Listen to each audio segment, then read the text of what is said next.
This is KGW News at noon.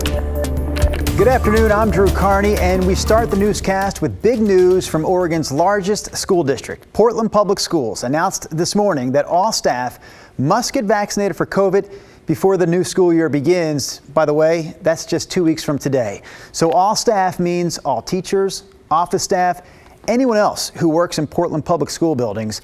They'll need to show proof of vaccination by August 31st because the school year starts up the next day on September 1st. Again, that is 2 weeks from today. The district says staff members who aren't vaccinated will have to be tested on a regular basis. So that's the latest from Portland Public. Meanwhile, we already know that students all throughout Oregon are required to wear masks when they head back to class this year, regardless of vaccination status. But a lot of districts in the state are pushing back on that mandate right now. So yesterday, Governor Brown responded to the pushback by saying masks are absolutely necessary to keep kids in the classroom. School board meetings around the state, meanwhile, have been filled with testimony from parents who are against the mask mandate. Some say masks make it harder for their students to learn. It makes them uncomfortable. They also say that parents should really be the ones that get to decide. I am required to ask my child to comply with something that I disagree with, that he doesn't like, and that physically makes him not feel well. It's time for all of us to stand up against these mandates, no matter what the cost. So that right there was testimony from the Molalla River School Board's most recent meeting. The board there is drafting a resolution to request local control of decisions like this. Right now, though, according to the state, schools and teachers who don't comply with the mask rule could face fines or other punishments. From there, we want to take a quick look at the latest COVID case numbers in Oregon. Yesterday, the health authority reported 2,900 new COVID cases across the state and 15 more deaths. The other number that keeps growing right now is hospitalizations. 838 people are in Oregon hospitals right now with COVID. That's 86 more than we had just the day before, and it's 6 times higher than the number we saw a month ago. Emergency rooms in the metro area are full right now. In Central Oregon, the Oregon Health Authority says there are no ICU beds, 0. And in Southwest Oregon, there's only 1. We know emergency rooms are always busy, right? That's not new, but this is a different level of busy. Right now, some ERs are serving as inpatient units because of a lack of beds in other parts of the hospital. Some patients are waiting hours right now, some even days to get admitted. Plus, on top of the growing number of unvaccinated COVID patients, hospitals are also seeing people who put off healthcare issues during the pandemic, and now they're coming in sicker with more complications. We're really seeing a strain on the system. It's a big deal because whether you have COVID or not, even if you just have a regular illness or you get into a car crash or you have a broken bone, care is going to be delayed. It breaks our heart because we want to care for people as quickly as we can. We don't want them to wait. We understand it can be frustrating. We found out both Legacy and OHSU have surge spaces set up in areas like hospital auditoriums, but they don't necessarily have enough people right now to staff those areas. The message we're hearing from doctors is pretty simple. They say get vaccinated, wear a mask, and we should all limit risky activities right now that could wind up sending people to the ER. Meanwhile, outdoor dining in Portland streets is sticking around at least through June of next year. So the program that allows restaurants and businesses to set up tables and chairs on sidewalks and in parking zones was set to expire on October 31st. But again, it's staying now through at least the early part of next summer. This program has really served as a lifeline for a lot of restaurants during the pandemic. Some of them even built structures with heating inside for the winter months. Businesses can apply or reapply for a permit on the city's website. Rod, we had no kids last night. We sent them to my in-laws. My wife and I actually ate outside. Yeah? She's not a complainer, but she did mention a few times last night it was pretty chilly during dinner. Come on, get out of here. That's what she said, Rod. My Facebook page, KGW Rod Hill, lit up with comments of people loving the little dab of rain we had yesterday. It was only 72. That was the high temperature on Tuesday. Pretty good day shaping up right now. We still have some areas of low cloud cover, mainly on the east side of I-5 here at noon. The coast is still cloudy. We have some clouds over parts of central and eastern Oregon, but right now everybody's dry.